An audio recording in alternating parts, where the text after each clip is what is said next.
مسابقات بین المللی کمربند ورا که در اوج زیادتر بخش مهارت‌ها و تکنولوژی تحت رقابت قرار می گرفت.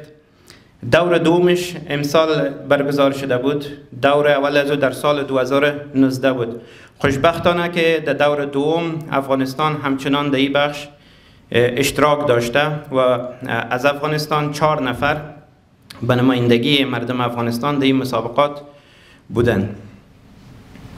خب روز اول در کشور چین یا تاریخش مشخصتر بگویم به تاریخ 23/6/2024 رفتن به محل برگزاری مسابقات مستقیما که زمانی که ما به چین رسیدیم فقط 3 ساعت یا 4 ساعت استراحت کردیم. بعد از او رفتیم به محل برگزاری مسابقات.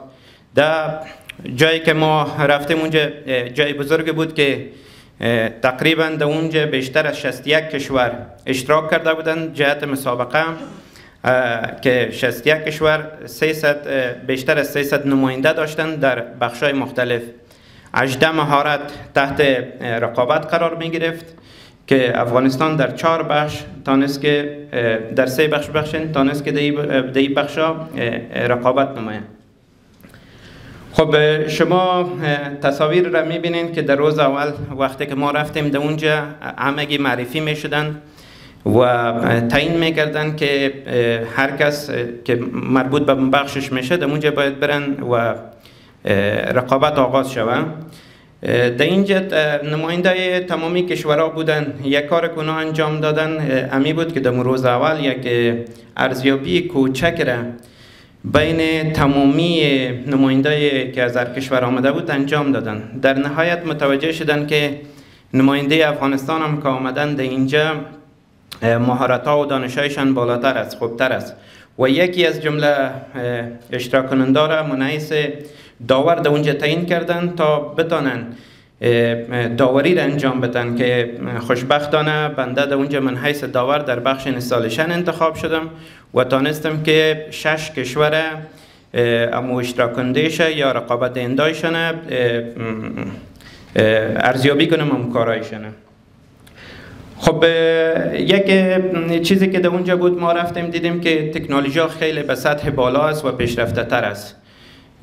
یکی از تقاضای مایی بود که ما اینجا که آمدیم در کنار از اینکه رقابت میکنیم باید آموزش هم ببینیم، باید به افغانستان بعضی تکنولوژی جدید هم با خود انتقال بدیم. از اونا درخواست کردیم که نیمه روز اول یک آموزش در بخش کینکس که یک سیستم جدید بود، یک سیستم جدید برای ما برای افغانستان، حتی برای کشورهای همچون امریکا و کانادا بود. اونا گفتن که ما با این سیستم بلدیت نداریم. یک تکنولوژی جدید بود که در کشورهای همچون چین، ژاپن، کره مورد استفاده قرار می گرفت. نظر به تقاضای ما باز اونا یک چی را گرفتن، یک دوره آموزشی را گرفتن که خوشبختانه برای ما خیلی مفید تمام شد.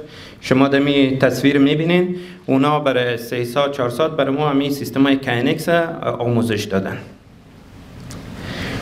خب یک محفل بزرگ به خاطر افتتاح مسابقات گرفته بودن که نماینده تمام کشورها در اوج دعوت شده بود به شمول اشتراک کننده ها از تمامی کشورها. بالاخره مقامات بلندپایه دولت چین در اوج حاضر بودند و می مسابقات به شکل رسمی افتتاح کردند. بعد از او تمام 3 نفر که از افغانستان بود و دیگر رقابت دهنده تمام از اینا معذف شدند در اون محل رقابت که باید اونجا رقابت بدن. اونجا سیستم خیلی پیشرفته تر بود، سیستم های نظارتی نصب بوده که از طریق کامراهای مخصوصی که در اونجا بود تماما تحت نظارت قرار می گرفت تا کدام تخلف در بخش مسابقات صورت نگیرن. خب میشه یک سلاید بیشتر بریم. در اینجا میبینین شما که نماینده افغانستان هم در اون غرفه‌ای که مربوطشان میشد یا در اون بخشایی که مربوطشان میشد معذف شدن تا امو رقابت‌های خود پیش برند که وزیر احمد جان در بخش اینستالیشن، احمد شکیب جان در بخش زرگری یا جیولری و همچنان استاد محمد فریدون بختیاری در بخش روباتیک در این بخشا اشتراک نموده بودند.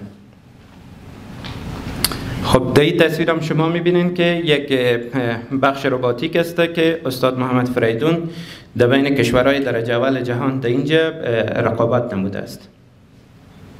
خب بعد از یک کنفرانس در اونجا برگزار شد که کنفرانس شامل نمایندای عمومی تمام کشورها بوده. افهام تفهیم در اینجا صورت گرفت و همکاری همجانبه با هم دیگر بیان شد تا در دورهای بعدی که امیر رقابت‌ها برگزار میشه بتانیم تا مهارت و دانش‌های بیشتر را هم کسب کنیم و آمادگی قبلی خوبتر داشته باشیم. خب این تصویر هم بعد از کنفرانس شروع مسابقات است که همگی به جای خود معذب شدن و رقابت‌ها را شروع کردن. خب روز سوم بود که رقابت‌ها ادامه پیدا می‌کرد، چون موضوعات خیلی زیاد بود در رقابت و می‌خواستن که به شکل دقیق این رقابت‌ها صورت بگیره و نتیجه خوبتر را به دست بیارن. یک روز دیگر همین مسابقات ادامه پیدا کرد. روز چهارم ختم رقابت‌ها بود که ساعت 12 به جمعی رقابت‌ها پایان یافت و توقف دادن کاره. بعد از این شروع کردن به ارزیابی که خوشبختانه نماینده افغانستان هم شاملش بود و کشورهای همچون چین، ژاپن، کوریا، کانادا و مالزیا را تانستیم که کارایشان ارزیابی کنیم و نتیجهش به مو کمیته که داور بین المللی عمومی در اونجا اشتراک داشت که از کانادا بود بر از اونا تسلیم کردیم. در نهایت نتیجه روز بعدیش باید معلوم میشد.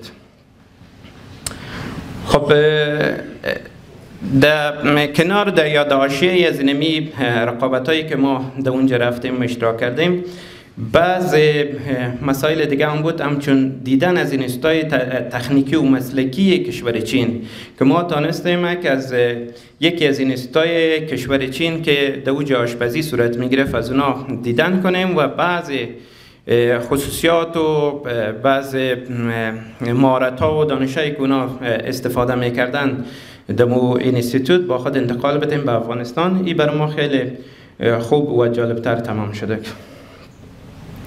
خب همچنان ملاقات نمودن با بعضی از نماینده‌های کشورها، مثلا نماینده کشور مالزیا. نماینده کشور مالزیا که همچنان یک تجار بود، خود مالزیا و اونا سیستم‌های الکتریکی پیشرفته تره خودشان در کشور خود می ساختن و با ما وعده همکاری دادن، گفتن که اگر کشورها با هم به تفاهم برسه انشالله همون تکنولوژیایی که در سیستم جدید در برق استفاده میشه ما میتونیم همکاری کنیم با کشور افغانستان. تصویر دیگه که میبینین شما از یکی از نماینده یکی از ایالات خود چین است که از مکاوا که اینا هم در بخش تکنولوژی خیلی دانش و مهارتشان بالا بود. اینا گفتن از نظر از ارتباط تلفنی و تماس ما میتونیم هر نوع همکاری را با شما انجام بدیم در صورتی که در بخش تکنیک بخصوص در بخش برق هر نوع سوال داشته باشیم. خب اینجا ممو اینستیتوت مسلکی بخش آشپزی است که ما از اینجا دیدن نموده بودیم. یا مربوط به مو بخش میشه که تمام تاریخچه‌اش در روی دیوارش نوشته شده. و این قسمت بخش ارزیابی کارهای کشورهای همچون چین، ژاپن و کره و است که ما نمره‌دهی کردیم. خب در اخیر به نمایندگی از افغانستان از تمامی حامیان این برنامه امیر رقابت که در چین برگزار شده بود تشکری کردیم و از ایشان خواستار بیشتر از می رقابت‌ها و همچنان نماینده افغانستان شدیم که تا اینا را بیشتر به چین دعوت کنن و ما توانایی اشتراک در مسابقات و در بعضی محافل دیگه شان داریم. خب گزارش مختصر از رقابت‌ها که به شکل عمومی تا اینجا بیان شد.